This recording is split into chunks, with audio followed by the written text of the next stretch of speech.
Bukek Xiansu. Audiobook novel silat. Cerita, Ho Ping Hu.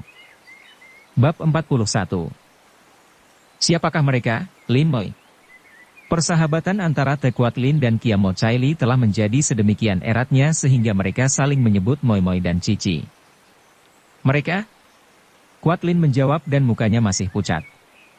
Mereka adalah penghuni Pulau Es. Kuasin Liong adalah murid utama dari Han Tiong, sedangkan Han Suat Hong adalah putrinya. Ah. Kiamo Chai Li dapat menduga bahwa tentu kedatangan mereka itu mempunyai niat yang tidak baik. Habis, apa yang harus kita lakukan? Kita harus siap menghadapi mereka. Mereka lihai sekali, terutama Sin Liong. Atur jebakan agar mereka terperosok.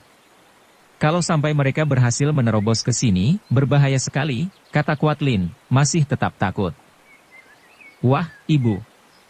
Mengapa bingung? Bukankah di sini terdapat Bibi Chai Li, juga ada Ouyang Totiang, dan Ibu sendiri di samping puluhan orang anak buah. Biarkan mereka datang dan kita hancurkan mereka. Tiba-tiba Buong berkata dengan gayanya yang jumawa. Mendengar ini, Ouyang Cincu tertawa dan mengelus kepala pemuda tanggung itu. Engkau hebat sekali, Han Kongcu. Masih kecil ini memiliki keberanian yang luar biasa. Benar putramu, Telihiap. Biarlah para orang kerdil menjebak mereka, kalau jebakan itu tidak berhasil, biarlah Pinto yang menghadapi mereka. Lihiap dan Chai Li boleh siap-siap saja menyambut mereka sebagai tawanan atau sebagai mayat. Kiamo Chai Li segera mengatur sendiri orang-orang kerdil untuk memancing dan menjebak Sin Liong dan Suat Hong. Sedangkan Ouyang Cincu mengintai dan membayangi gerakan dua orang muda itu. Te Kuat Lin juga sudah siap-siap kalau kedua orang pembantu itu gagal. Demikianlah, setelah Sin Liong berhasil menyelamatkan Suat Hong dan sedang mengobatinya, muncul Ouyang Cincu mengagumi ketelanjangan punggung Suat Hong yang berkulit putih mulus dan halus menggairahkan hatinya itu. Melihat betapa dengan pengerahan sinkang pemuda itu berhasil mengusir hawa beracun, dia menjadi kagum sekali kepada pemuda itu. Timbullah keinginan yang aneh dalam batin kakek yang penuh kecabulan itu.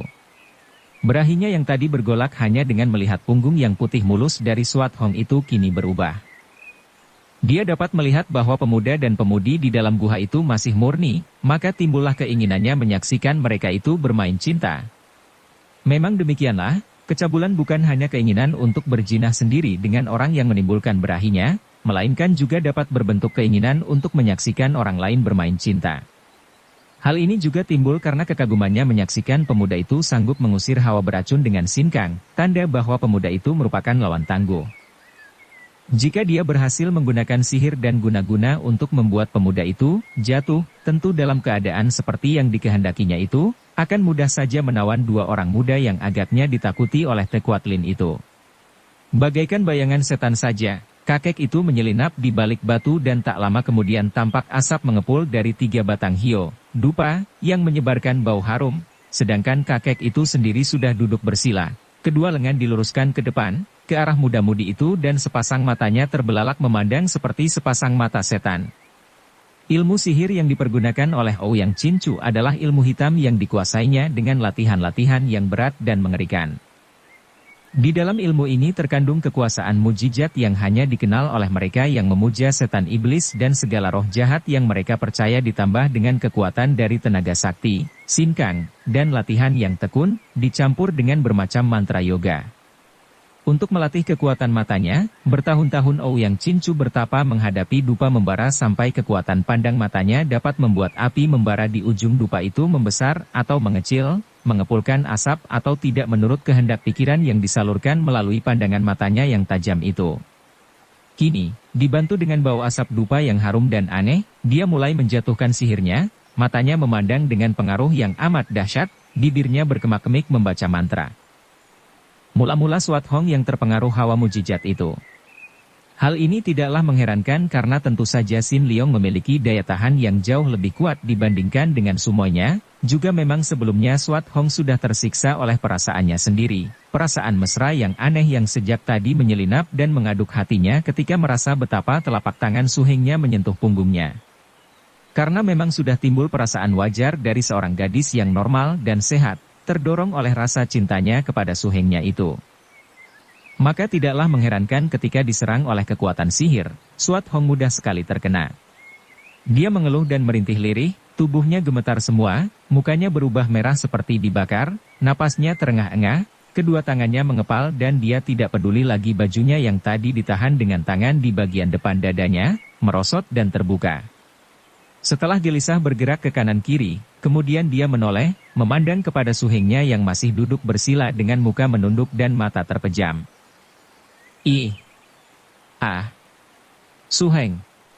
Swat Hong mengeluh, lalu membalikkan tubuhnya dan serta-merta merangkul leher Sin Leong sambil terengah-engah seperti orang hendak menangis. Sin Leong membuka matanya dan dapat dibayangkan betapa kagetnya ketika dia melihat bahwa sumoinya dalam keadaan setengah telanjang karena pakaian bagian atasnya terlepas setelah merangkulnya. Sumai. Dia berseru dan barulah dia merasa betapa kepalanya seketika menjadi pening, pandang matanya menjadi berkunang dan hidungnya mencium bau yang harum dan aneh sekali. Baru sekarang terasa olehnya betapa tubuh sumoinya mendekap ketat dan jari-jari tangannya merasakan kulit yang lunak halus dan hangat. Jantungnya berdebar dan pada saat itu, dengan isak tertahan Swat Hong telah memperketat pelukannya dan menciumnya. Suheng. Bagaikan dalam mimpi Sin Leong merasa seolah-olah dia terseret oleh arus yang amat dahsyat, yang membuat bibirnya membalas ciuman itu, yang memaksa kedua lengannya merangkul dan mendekap. Namun, seketika itu juga timbul hawa panas dari pusat di pusarnya, hawa panas yang naik ke atas dan membuyarkan semua hal yang membuat dia pening dan seperti mabok itu.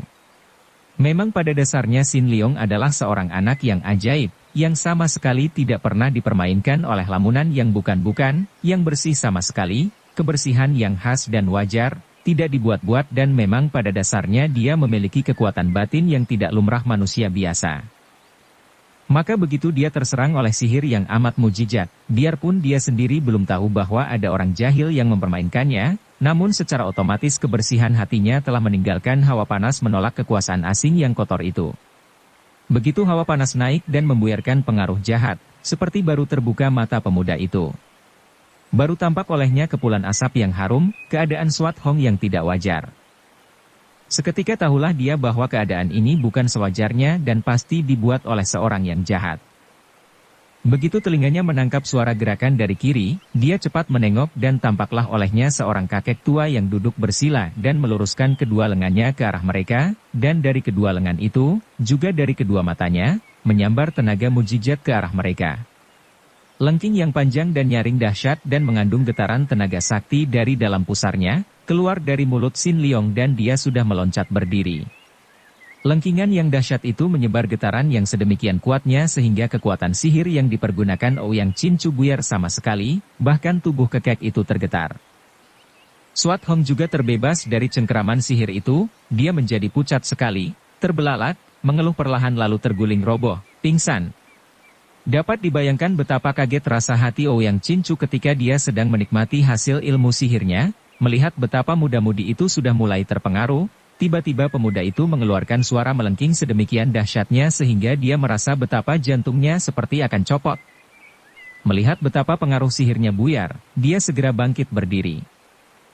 Manusia jahat, apa yang telah kau lakukan? Sin Leong menegur dan melompat ke depan kakek itu. Kakek itu mengerahkan tenaga mujizatnya, disalurkan melalui tangan kanannya yang dibuka jari-jari tangannya dan diselonjorkan ke arah muka Sin Leong, memandang tajam sambil berkata, orang muda berlututlah kau di depan Ouyang Chin Chu. Akan tetapi, untuk kedua kalinya kakek itu mengalami kekagetan. Biasanya, setiap orang lawan akan dapat dibikin tidak berdaya dengan kekuatan sihirnya. Akan tetapi sekali ini pemuda itu hanya memandang kepadanya dengan sinar mata jernih halus dan sama sekali tidak berlutut seperti yang diperintahkannya dengan suara berwibawa itu. Dia memperhebat pencurahan tenaga sihirnya, namun tetap saja pemuda itu sama sekali tidak terpengaruh. Tentu saja Sin Leong dapat merasakan serangan tenaga mujizat ini, dia merasa betapa ada hawa yang menyerangnya, keluar dari lengan dan pandang mata kekak itu, yang membuatnya tergetar dan seperti ada kekuatan mujizat memaksanya agar dia menjatuhkan diri berlutut di depan kakek itu. Namun dia mengerti bahwa hal itu tidak semestinya dan tidak sewajarnya, maka dia tidak mau mentaati perintah itu melainkan memandang dengan sinar mata tajam penuh teguran kepada kakek yang dianggapnya jahat itu. Melihat betapa kekuatan sihirnya sekali ini tidak berhasil, Ouyang Chinchu menjadi penasaran sekali. Sihirnya boleh gagal akan tetapi dia masih memiliki ilmu silat dan kekuatan yang dahsyat. Darah itu cantik menarik. Usahanya menikmati tontonan yang tidak senonoh gagal, maka sebaiknya pemuda ini dibunuh saja dan darah itu ditawan. Mampuslah kau. Bentaknya penasaran dan kini dia tidak menggunakan ilmu sihir lagi, melainkan meloncat dan menerkam seperti seekor serigala kepada Xin Liong. Tangan kirinya mencengkeram ke arah dahi pemuda itu sedangkan tangan kanannya dengan jari terbuka membacok ke arah dada kiri lawan. Plak! Des! Xin Liong menangkis dengan kedua tangannya dan akibatnya tubuh kakek itu terdorong ke belakang sampai terhuyung-huyung. Mata kakek itu terbelalak saking kagetnya. Tak disangkanya bahwa pemuda yang sanggup membuirkan ilmu sihirnya ini juga berhasil menangkis serangan dan membuat tubuhnya terhuyung dan hampir jatuh. Maklum bahwa dia berhadapan dengan seorang pemuda yang luar biasa. Ouyang Chinchu meloncat, membalikkan tubuhnya dan lari. Teringat dia akan sikap takut yang tampak pada wajah bekas Ratu Pulau Es ketika mendengar akan kedatangan pemuda dan pemudi ini dan baru sekarang dia tahu mengapa bekas ratu itu kelihatan takut-takut. Kiranya pemuda ini memang memiliki kesaktian yang amat hebat. Dia perlu mencari bantuan, karena menghadapi seorang diri saja amat berbahaya. Xin Liong yang ingin menangkap kakek itu dan mencari keterangan tentang Tekuat Lin, segera mengejar sambil berseru, "Orang tua jahat, kau hendak lari kemana? Tunggu, kau harus menjawab beberapa pertanyaanku." Mendengar suara Xin Liong dekat sekali di belakangnya, Ouyang Chinchu mempercepat larinya, akan tetapi dengan gerakan yang lebih cepat lagi Xin Liong terus mengejarnya. Setelah keluar dari dalam jalan terowongan itu, di lapangan terbuka yang agak jauh letaknya dari guha di mana Xin Liong meninggalkan Swat Hong tadi, terpaksa Ouyang Chinchu tidak dapat melarikan diri lagi karena Xin Liong telah menyusul dekat sekali di belakangnya. "Kakek jahat, berhenti dulu!" Xin Liong membentak. "Hai!" Tiba-tiba Ouyang Chinchu membalikkan tubuhnya dan begitu membalik, segulung sinar biru menyambar ke arah pusar Xin Liong dan sinar putih menyambar ke antara kedua matanya. Sinar biru itu adalah sebatang pedang tipis yang biasanya dibelitkan di pinggang sebagai sabuk oleh kakek itu, sedangkan sinar putih itu adalah jenggot panjangnya yang ternyata dapat dipergunakan sebagai senjata yang sangat ampuh. Xin Liong yang sudah menduga bahwa kakek yang jahat itu tentu tidak segan-segan bermain curang, sudah menjaga diri maka begitu melihat menyambarnya sinar biru dan putih itu, cepat dia sudah mencelat ke atas. Demikian cepat gerakan pemuda ini sehingga Ouyang Chinchu melongo, mengira bahwa pemuda itu pandai menghilang. Akan tetapi gerakan angin menyambar di belakangnya membuat dia membalik dan ternyata pemuda itu telah berada di belakangnya dan tadi ketika mengelak pemuda itu telah mempergunakan ginkang untuk meloncat melalui atas kepalanya. Akan tetapi gerakan pemuda itu sedemikian cepatnya sehingga dia sendiri sampai hampir tidak melihatnya, hanya melihat bayangan berkelebat dan pemuda itu lenyap. Berdebar jantung kakek itu. Selama hidupnya belum pernah ia bertemu dengan lawan seperti ini. Ya! Dia mengusir rasa gentarnya dan mulai mainkan pedangnya dengan gerakan yang amat cepat. Pedang itu berubah menjadi gulungan sinar biru dan mengeluarkan suara berdesing-desing nyaring sekali, dan serangan pedang ini masih dia selingi dengan pukulan-pukulan tangan kiri dengan telapak tangan terbuka, memukulkan hawa sinkang yang amat kuat. Memang Ouyang Chinchu bukan orang sembarangan. Pertapa Himalaya ini selain pandai sihir, juga memiliki ilmu silat yang tinggi, tenaga sinkangnya amat kuat dan pedang yang dipergunakannya adalah sebatang pedang tipis dari baja biru yang amat ampuh. Akan tetapi satu kali ini dia bertemu dengan batunya. Tubuh Xin Liong berkelebatan dan kemanapun pedang dan tangan kiri menyerang, selalu hanya bertemu dengan angin belaka. 20 jurus lebih kakek itu menyerang bertubi-tubi sampai napasnya terengah-engah. Tiba-tiba Xin Liong berseru, "Lepas pedang!" Plak! Des! Ai! Pedang itu terlepas dari tangan Ouyang Chinchu dan jatuh ke atas tanah mengeluarkan suara mendencing nyaring. Ternyata bahwa lengan kanan kakek tua itu kena ditampar oleh jari tangan Xin Liong, mendatangkan rasa nyeri yang amat hebat, bukan hanya nyeri, akan tetapi juga hawa dingin seolah-olah menggigit daging dan urat, membuat tangan kakek itu tidak kuat lagi memegang pedang. Untung bagi Ouyang Chinchu, pada saat pedangnya terlepas itu, muncul Tekuat Lin dan Kia Mo Chai Li. Bagaikan dua sosok bayangan setan, dua orang wanita sakti ini sudah menerjang ke depan sambil meloncat dan terdengar suara melengking tinggi dari mulut Kia Mo Chai Li ketika dia menyerang berbareng dengan Te Kuat Lin yang juga menyerang tanpa mengeluarkan suara. Hei yetit. Wir wir. Singgi. Singgi. Pedang payung di tangan Kia Mo Chai Li sudah bergerak menyambar menyusul lengkingannya. Juga dibarengi dengan menyambarnya rambut panjangnya dan kuku tangan kirinya yang sekaligus menerjang dengan serangan yang amat dahsyat. Namun Sin Leong lebih memperhatikan sinar pedang merah yang menyambarnya tanpa suara itu karena dia tahu bahwa pedang Anggue Kiam di tangan Te Kuat Lin yang menyambar tanpa suara itu jauh lebih berbahaya daripada semua serangan Kia Mo Chai Li yang banyak ribut itu. Sin Leong mendengus dan kaki tangannya bergerak menangkis rambut dan kuku, tubuhnya mencelat menghindari sinar merah pedang Te Kuat Lin dan ujung kakinya yang menendang pergelangan tangan Kia Mo Chai Li berhasil menangkis tusukan pedang payung. Pada saat itu, dari belakang, menyambar sinar biru dari pedang Ouyang Cincu yang ternyata telah menyambar pula pedangnya yang tadi terlepas dan kini ikut mengeroyok.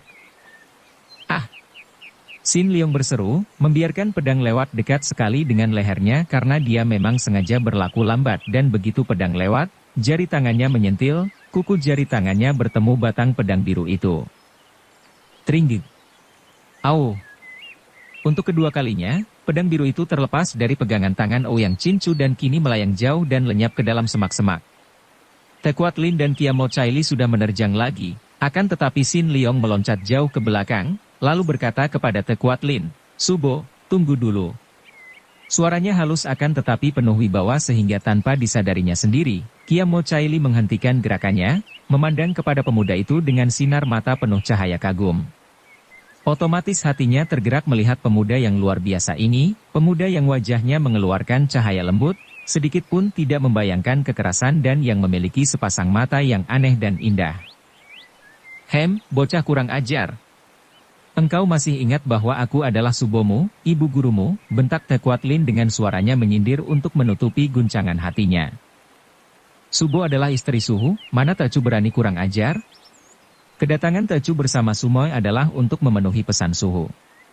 Kembali hati Te Kuat Lin terguncang penuh rasa takut dan ngeri, takut kalau suaminya yang dia tahu amat sakti itu muncul di situ. Akan tetapi mendengar bahwa Sin Leong datang memenuhi pesan suaminya, hatinya lega karena hal itu berarti bahwa suaminya tidak ikut datang. Pesan apakah dari suhumu?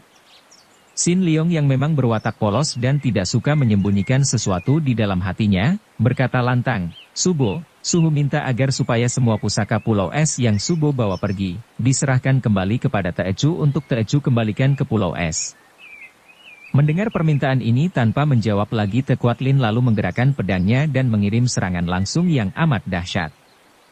Gerakannya memang cekatan sekali dan pedangnya hanya tampak sebagai sinar merah yang meluncur seperti panah api menuju ke arah tubuh Sin Leong. Pemuda ini kembali mencelat ke belakang berjungkir balik dan berdiri dengan tenang. Subo harap dengarkan permintaan Tecu. Pusaka-pusaka itu tidak boleh dibawa keluar dari Pulau Es.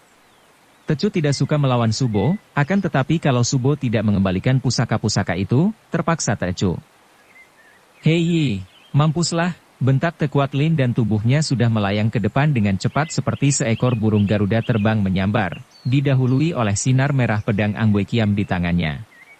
Terpaksa Sin Leong mengelak sambil membalas dengan totokan tangan kirinya menuju ke pergelangan tangan yang memegang pedang. Namun bekas ibu gurunya itu dengan cepat telah menarik kembali pedangnya dan melanjutkan serangannya secara bertubi-tubi dengan jurus-jurus pilihan dari Ngaheng Kiam Sut yang dimainkan oleh Te Kuat Lin ini hebat bukan main karena diperkuat dengan latihan-latihannya di Pulau Es di bawah bimbingan suaminya, Han Tiong yang sakti. Juga berkat latihan sinkangnya di Pulau Dingin itu, tenaga yang menggerakkan pedang itu pun amat luar biasa sehingga Anggue Kiam menyambar-nyambar dengan hawa dingin yang menyusup tulang lawannya biarpun tubuh belum sampai tercium pedang. Tubuh Sin Leong lenyap dan yang tampak hanya bayangannya saja berkelebatan di antara dua sinar pedang itu yang bergulung-gulung mengurung dirinya. Pemuda itu terpaksa mengerahkan seluruh keringanan tubuhnya untuk mengelak dan berloncatan ke sana-sini, kemudian mempercepat lagi gerakannya ketika Kia Mo Chai Li sudah menerjang juga dengan kemarahan meluap karena kejatuhannya tadi dianggapnya amat memalukan. Tiga orang yang memiliki ilmu kepandaian tinggi sekali, Ketiganya memegang senjata-senjata pusaka ampuh, mengeroyok Xin Liong dengan mati-matian. Bukan main hebatnya pertandingan mati-matian itu.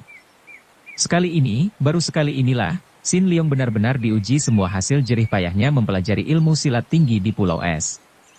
Diuji hasil warisan hampir seluruh ilmu kepandaian Raja Pulau Es Han Tiong yang telah dikuasainya secara matang.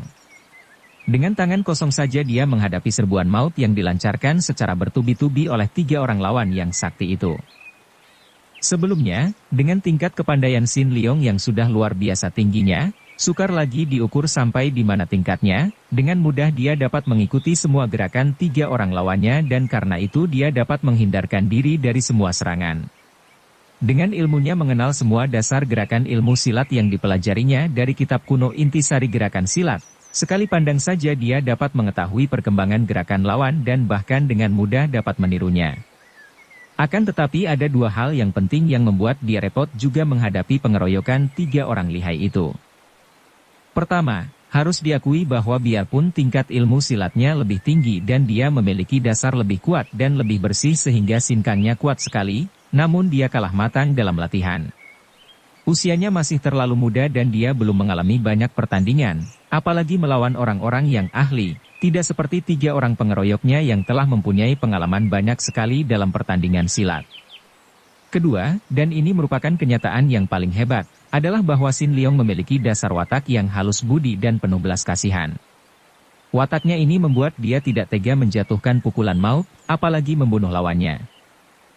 Andai kata dia tidak memiliki dasar watak seperti ini, dengan kepandaiannya yang hebat, tentu dia akan mampu membunuh mereka seorang demi seorang. Tadi pun, kalau dia menghendaki, tentu Kiamo Caili sudah dapat dia robohkan untuk selamanya. Kini, menghadapi 3 orang lawan yang mengeroyoknya dan yang berusaha sungguh-sungguh untuk membunuhnya, Xin Liong menjadi repot juga. Apalagi dia hanya mengelak, menangkis, dan kadang-kadang membalas serangan dengan gerakan yang diperlambat dan diperlunak karena takut kalau-kalau salah tangan membunuh orang.